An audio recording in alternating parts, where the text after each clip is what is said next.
कथा कब काम नहीं करती? जब केवल तुम सुनते हो। जो सुना है उस पर चल पड़ो, तब समझ जाना तुमने कथा सुन ली है। जैसे कहा जाए, जैसे समझा जाए, अगर वैसा बना जाए तो फिर ज्यादा सुना ना जाए। सबको पता है सत्य बोलना चाहिए, पर क्या तुम बोल रहे? अपने आप से पूछना। सबको पता है कि हमें मरना है, फिर भी तुम क्या मरने की तैयारी कर रहे? सबको पता है झूठ बोलना पाप है, फिर भी बोले जा रहे। सबको पता है कि कुछ काम नहीं आना माया, फिर भी कमा रहे। सबको पता है कोई साथ नहीं देगा, फिर भी फ्रेंड रिक्वेस्ट भेज रहे हैं। कितनी गजब बात। तुम्हें पता है फिर भी करे जा रहे। इसी को हमारी भाषा में उल्लूपना कहते हैं। अच्छा, इसका मतलब ये नहीं कि केवल तुम पर हैरान हो, हम भी हैं ऐसे ही। अगर ऐसे ना होते तो ऐसे ना होते। बैठे होते किसी झोपड़ी में, आनंद ले रहे होते, चाय का प्याला हाथ में होता, मधुर मुस्कान होती, आंखों में सुरूर छाया होता, नदी किलकिल करती हुई बह रही। अभी हमें भी व्यवस्था करनी पड़ती। अरे भाई टाइम पे पहुंच जाएं, जल्दी तैयार हो जाएं, जल्दी भजन कर लें, जल्दी भोजन कर लें। मेरे पागलो, बुरा ना मानना। ना तुम नास्तिक बनो, ना तुम आस्तिक बनो, मेरी नजर में तुम वास्तविक बनाओ। आप जो हो वो हो जाओ, कहानी खत्म। इसलिए आज की कथा का सूत्र नोट करिए, बहुत प्यारा है। ईश्वर को मत बताओ कि संकट विकट है, संकट को जाकर बताओ ईश्वर मेरे निकट है? भगवान को क्या बताना कि परेशानी बड़ी है? बुरा ना मानिएगा, संकटों को बताओ जो मेरे साथ खड़ा है वो दुनिया में सबसे बड़ा है। लेकिन दिक्कत क्या? तुम्हें भरोसा है भी और नहीं भी, 50-50। भजन कर भी रहे और लग भी रहा कुछ होगा कि नहीं होगा। हमारे पास तो कुछ लोग, गुरुजी हनुमान चालीसा पढ़ने से कुछ तो होगा। हमके ठटली कर रहे, कुछ क्या, सब कुछ होगा। पर जो बुद्धि लेके तुम आए हो इस चक्कर में हलवा नहीं होगा। कथा सुनने से कुछ होगा? होगा। कुछ नहीं, सब कुछ। पर अगर ये दिमाग में रहेगा कुछ होगा कि नहीं होगा, तो कुछ नहीं होगा। इसलिए मेरे पागलो, तुम जैसे जीने की बातें करते हो वैसे जीना स्टार्ट करो। सत्य बोलना है तो बोलना है। हमें परमात्मा का भजन करना है तो करना है। हमें ऐसे जीना है तो जीना है। किसी को दिक्कत रहे या कुछ रहे वो हमारा मामला है, उसका मामला है। हमें ऐसे जीना है, किसी को हमसे दिक्कत हो।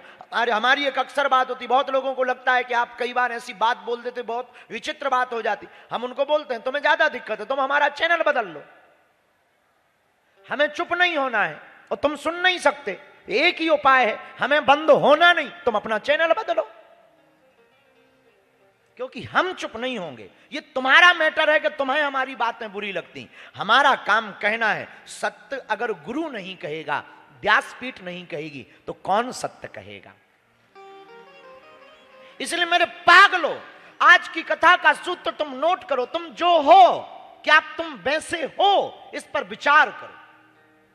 जो तुम बोलते हो कि ऐसा जीना चाहिए, जो तुम सुनते हो ऐसे जीना चाहिए, क्या तुम जी रहे? इस पर विचार करो। फ्रॉड नहीं करना चाहिए, पर क्या तुम कर रहे कि नहीं कर रहे, इस पर विचार करो। असत्य पर नहीं चलना चाहिए, क्या तुम नहीं चल रहे या चल रहे, इस पर विचार करो। वासना में नहीं पड़ना चाहिए, क्या तुम वासना में पड़े हो या नहीं पड़े, इस पर विचार करो। पर उपदेश कुशल बहु तेरे।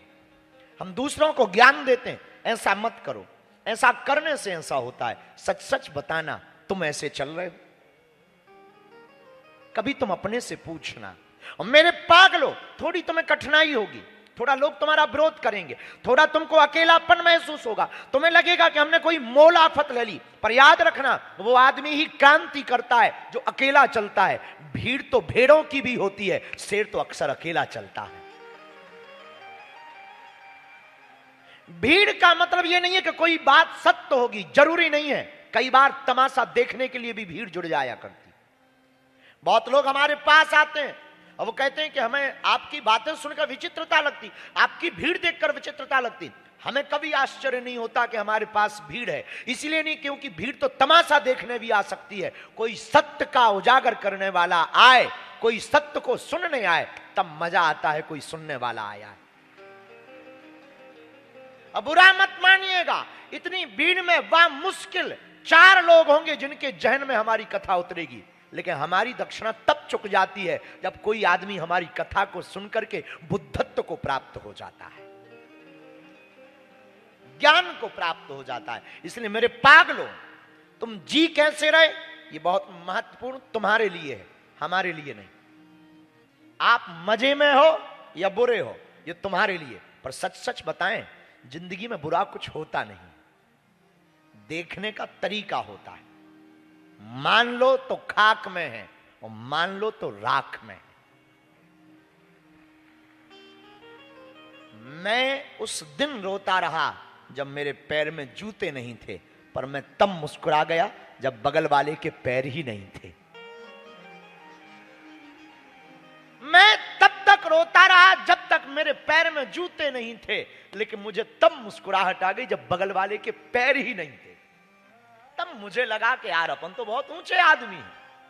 तो तुम जब तक तुम बड़ों से तुलना करोगे, ऊंचे लेवल के लोगों से, परेशान रहोगे, अपने से नीचे वालों को देखोगे, मुस्कुराओगे। इसलिए मेरे पागलों, तुम्हें आज की कथा में विचार करना है कि क्या तुम विचार करते, जो बोलते हो क्या वैसे चलते हो?